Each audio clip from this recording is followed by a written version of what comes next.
Hello there, Chaz here, and on suggestion from Northern Trout, that's the person on Tumblr who suggested I check out the uncle who works at Nintendo, I'm now checking out yet another Twine story.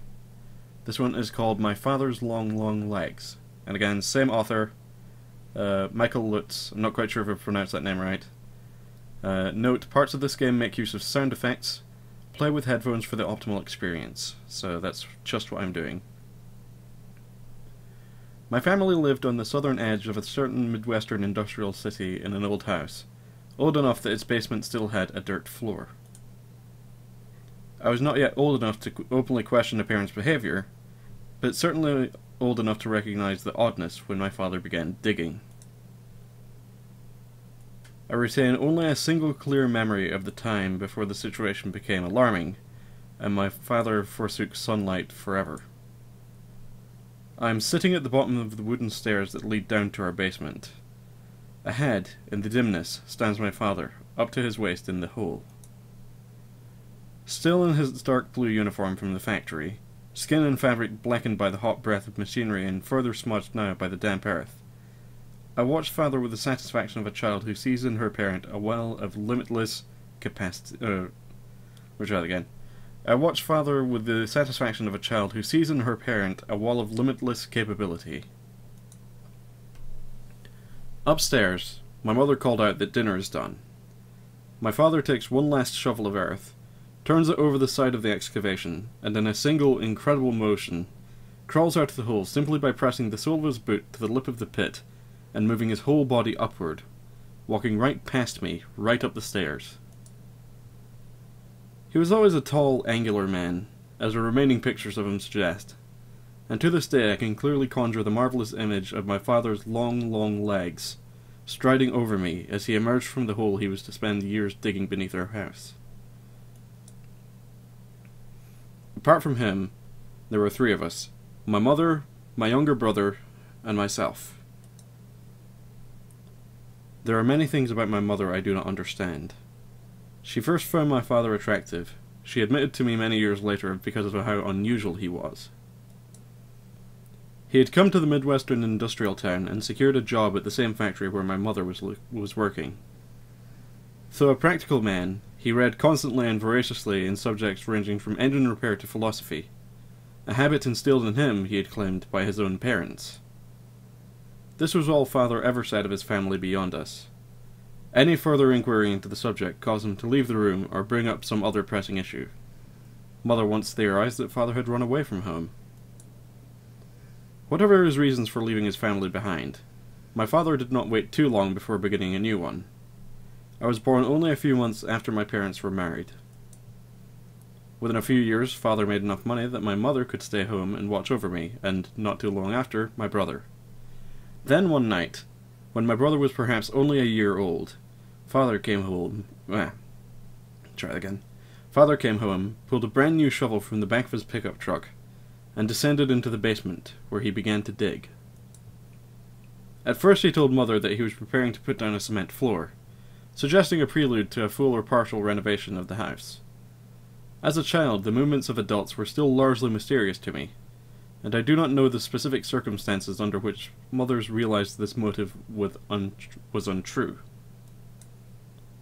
Nor do I know exactly what transpired when father told mother that they must go to the basement to discuss the matter closer to its source. For after the door shut behind them, my brother and I were left alone in the house. My brother cried most of the night while I lay in my own bed, pillows pressed to my ears. The next day my mother reappeared, quietly prepared our meals, and then locked herself in her bedroom shortly before father returned home and commenced digging once again. My father, for his part, stopped sleeping in the bedroom with her, instead taking to the basement, a decision which coincided with the first signs of his terrible metamorphosis. The changes were slow but noticeable. Father began to grow paler, and by the time the factory closed and he could spend the whole day in the basement, he was as white as chalk. Perhaps it was this general evidence of wear, the change in skin tone and his subsequent emaciation, that made him look taller, as if his height increased in proportion to the depth of his project in the basement. Meanwhile, my mother put my brother into a preschool, and sent me to a latchkey program while she worked to support us. In what seemed a deliberate contrast to my father, she grew somehow darker and smaller.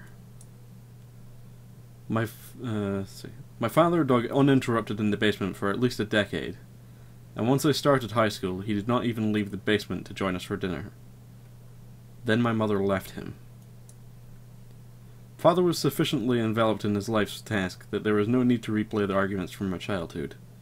Whatever desire he once had to keep us home with him had apparently fallen away, lost in the depths of that pit. On her own, Mother seemed to physically decompress, to become less bowed. She spoke more, laughed more. She had friends and lovers. We did not see my father at all after we left. On the day we left for good, he did not even come out of the basement, though by that point it was questionable how easily he could get through the doorway. So tall he had grown. It was not until many years later that my brother suggested we pay a return visit to our father's house. Needless to say, my brother and I had different experiences of our early home life. My brother was young enough when my father began digging that. Let's try that again. My brother was young enough when my father began digging that it seemed to him an indifferent fact of life. It seemed obvious to me that something was wrong with our home. Its wrongness was screamed, I thought, by the chilly terseness with which our mother moved through it, returning home from work in the late afternoon, serving meals, and retiring to her bedroom. The wrongness was screamed, of course, by my father, who, after losing his job at the factory, spent nearly all day in the basement, emerging at irregular intervals to eat and use the toilet. This is to say nothing of the physical changes he underwent as time went on. The wrongness was screamed by my own actions, the heavy worry I felt that at any moment the fragile equilibrium of our home would be upset, and my brother's friends would witness the terrifying truth of our family's situation, a situation I myself could not begin to articulate, but which I felt ashamedly that an outsider would. Of course, my brother, young as he was, saw nothing wrong with inviting his friends to our home, and even taking them down to the basement, to see what he called, after our father's example, I believe, the renovations. The friends never asked to return to the basement after my brother took them down there. Some of them quietly deigned to never return to our house at all, much to my relief, though my brother was often disappointed. I recall only one instance, when my brother was perhaps 7, when one of his playmates made a scene. I believe my brother's friend came from a religious family, which may have been part of the problem, but that may also be something I recognize only due to my own biases. At any rate, though his cosmology was different from my own, he at least shared some of my anxieties when he attempted to explain to my brother that our father's project in the basement was deeply unnatural. I emerged from the living room because down the hall I could hear crying. I knew that my brother had a friend over, and so was prepared for the worst. The two boys stood outside the door to the basement, which still stood open.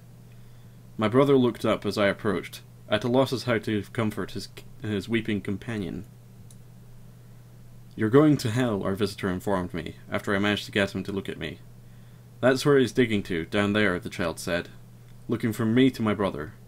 "He's digging to hell, and you're all going with him."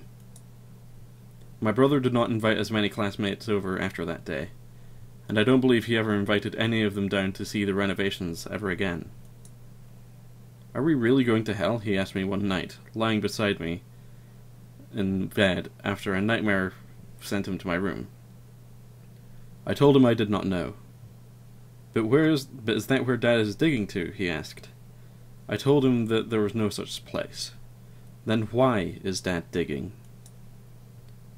In the early days, when I sat on the stairs and watched him work, my father had given me dozens of flippant reasons for his project, seeking dinosaur bones. All these excuses had lost currency by this point, of course, and when asked what he was doing, as my brother told me, his religious visitor had inquired. My father had other things to say. Expanding the basement for a spare bedroom or a recreational space. Looking for buried treasure. Hoping to strike oil. Suspecting a natural hot spring flowed beneath our house. all these different excuses. My father had other things to say. "This is not the real world," my father would say, or something along these lines. "What we think is a real world is just a layer of dirt caked around the true core of the universe." And what is dirt? Inert matter, dead weight. The remains of those who came and went before us, content to only further press down upon creation with their waste. There was a time when human beings were giants walking upon a small earth, but now the earth has grown fat and hateful with her soil, while we have grown small. Starting here, I am scraping away this sediment, our coagulated filth, and returning us to our original glory. I assemble this manifesto from memory, from various iterations and variations Father offered us over the years, and certainly it was the sort of heresy that had offended my brother's erstwhile friend. Still, they were not satisfactory answers to us then, and would not be satisfactory for my brother as he huddled, fearing hell, in my bed. But frankly, I had no other answer for him, and let the matter lapse into silence. Which is perhaps why, all those years later, he urged me to come with him back to our father's house. Of course, my experiences played a part in my eventual decision. A year or so before we left, my father was the last... A year or so before we left my father was the last time I ventured down into the basement. My brother was out with friends, having reached the age when he finally realized the awkwardness that resulted from bringing visitors to our home, and Mother had locked the door to her room and apparently gone to bed. Father was, of course, labouring in the basement, and I was doing homework in the living room while watching television. There came a knock at the door. The man on the porch was squat, but dressed neatly in a suit, coat, and hat. A pair of very small spectacles was perched on the end of his nose, looking minuscule in his comparison to his large round face. "Hello, young lady," he said to me in a laboured voice. "Is your father home?" "Who are you?" I asked. The man tipped his old-fashioned hat back on his head, smiling with rubbery lips. "You would have no reason to know me, of course," he said, "but I'm your uncle." I left the man on the porch, the door locked, while I went to seek my mother's help. Thus I discovered she was unresponsive, as she often was in those days. This left me with only the option to summon my father from the basement. He did not respond when I opened the door and yelled down, though I thought I could hear faintly the sound of his digging. I looked back to the front door, where I could see through pebbled glass the rotund figure of the man who claimed to be my uncle, and descended the wooden stairs into the basement. The only light, as always, came from a single bulb hanging from the ceiling. My father had learned to operate in these conditions, but for me the lack of illumination cast the labyrinth below into a mess of confusing and seemingly contradictory paths of damp black earth and only slightly blacker shadow. Father had first attempted to dig straight down, but as the years went on he elaborated his original plans, angling outward from the centre of the basement at a depth of perhaps 15 feet. From there, he had begun to hollow out the entirety of the basement with the one long, looping path, threaded and bent around itself like some monstrous length of viscera, all the while continuing his march downward. I stood on the bottommost stair that, as I thought of it, still properly belonged to our house. By my feet was a stack of unfamiliar books. They were old, with blank but warped brown covers. Next to them was what appeared to be an antique child's rattle, caked with dirt, and several rocks chipped into various unnatural but vaguely instrumental shapes. I turned to the void and called for my father. No response came, but I grew more certain than I could hear. But I grew more certain than I could hear, however distantly, the sound of Father's shovel. I called for him again, this time giving also my purpose for interrupting his work. "There's a man at the door," I said. "He says he's my uncle." I stood and waited, and as I did so, the sound of digging stopped. My father emerged a minute or so later, unfolding himself from the narrow bends of his maze, his pale skin covered only by the rags of his clothing, and everywhere dusted grey with soil, including, I noted, the corners of his mouth, which seemed stained particularly thoroughly, and much more darkly. "Your uncle," Father rumbled, not quite asking a question. He then added, "My brother." I nodded. Show him in," he ordered. The squat stranger, my uncle, who I remember smelled of sour milk, seemed elated at his prospects. I led him down the basement stairs, his agitation growing exponentially, until he saw my father standing at his full height. It must have been at least 8 or 9 feet then, I think, at the entrance of his renovations.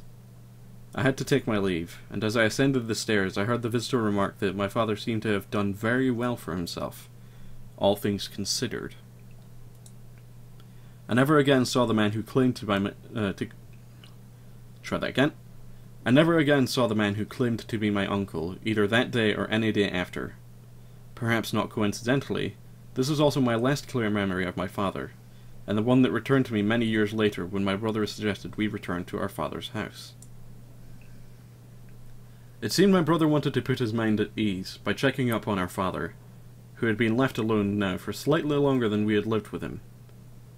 On the one hand, I appreciated my brother's sentiment, even if I felt it was misplaced. On the other hand, I knew I could not stop him. His feelings towards father had always been more lenient. The only question was, would I go along with him, or let him make the visit on his own? I'm just going to take a swig of water, and then I shall make my decision.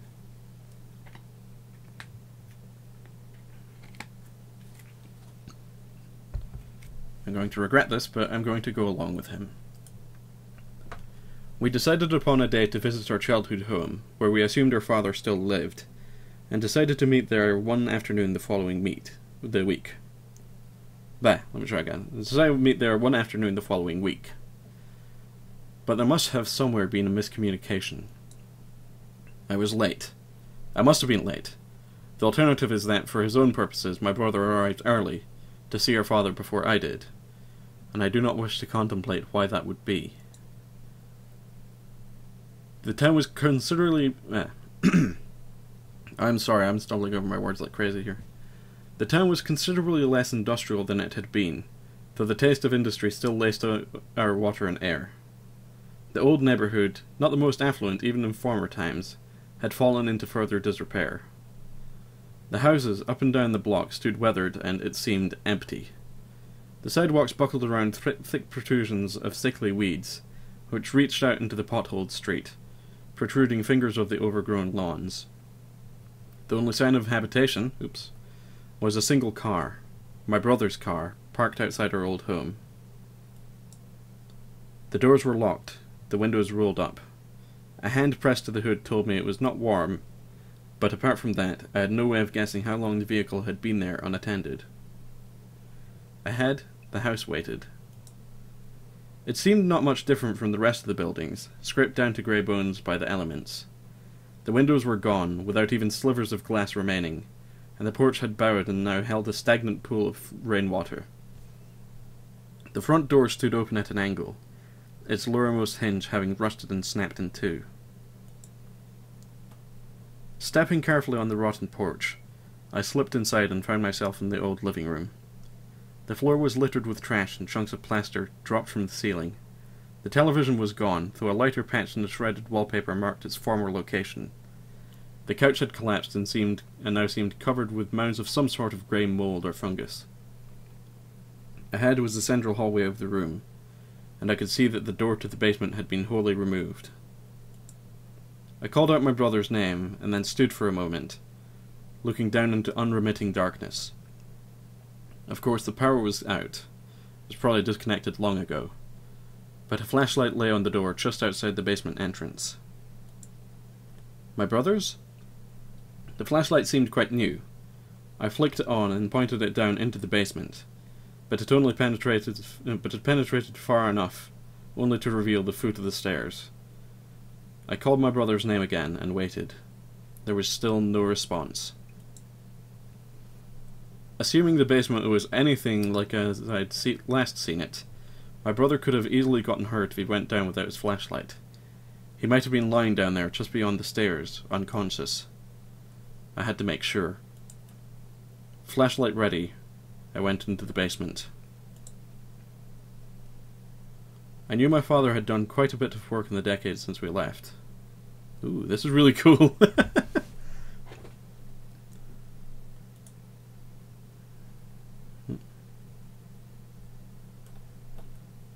Ah, here we go. I went down, I called for my brother, I walked to the left, I walked to the right. I went down. The musty smell of old earth filled my nostrils. Around me there was nothing but darkness. The path branched, left and right. The paths my father had eaten through the earth stretched out in all directions. There was no sign of my brother.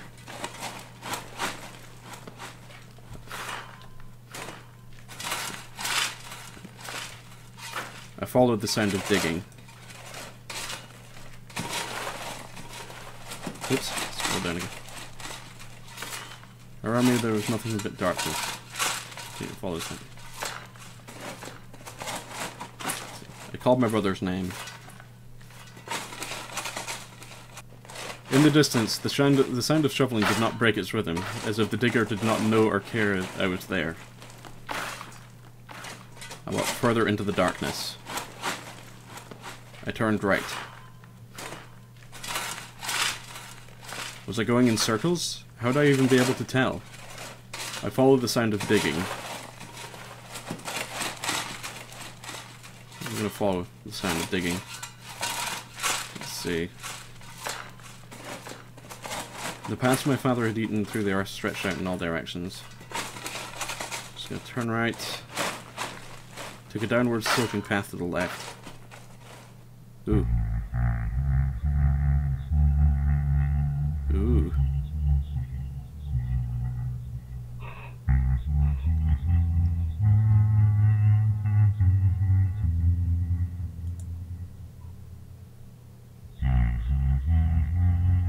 This is creepy. I'm taking my headphones off slightly, just in case.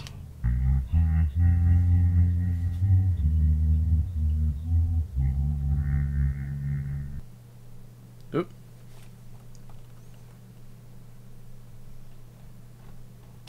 Oop. I did not find my brother. Sorry, I'm scrolling down again. I do not know what to tell our mother. I do not know where to go from here, what to do. It is true I gave up my search, but once I saw what lived there, had been living there for all these years, or more precisely, what had grown there, I ran from the basement. Somehow, by my own luck, or by some other's design, I made it out of that darkness, though my brother has not. There is a chance, I think, that he may still be alive.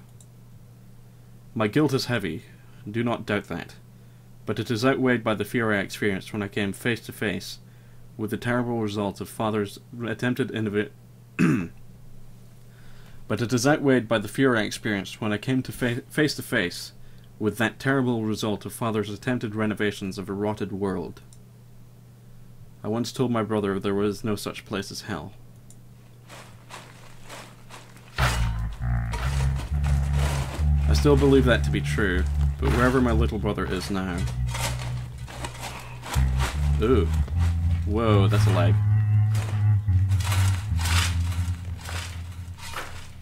I wonder if he's... Oop. This one's a scroll to the right. I wonder if he's as tall as our father. Or I wonder if he's grown as tall as our father. Sorry about that interface wonkiness. My father's long, long legs. Let's see. Twine game by Michael Lutz. Much JavaScript by Leon Arnott. Flashlight effect from here. Original shovel sound effect by Oworm. Special thanks to Victor and Spam for beta reading. Inspirations: Emily Carroll, Junji Ito, Thomas Ligotti, and Bruno Schultz. So, that was my father's long, long legs. I apologize for stumbling over my words and also having some weird interface issues with the browser that may have broken a little bit of the immersion, but that was a really good story. So I hope you enjoyed that, and I shall see you later.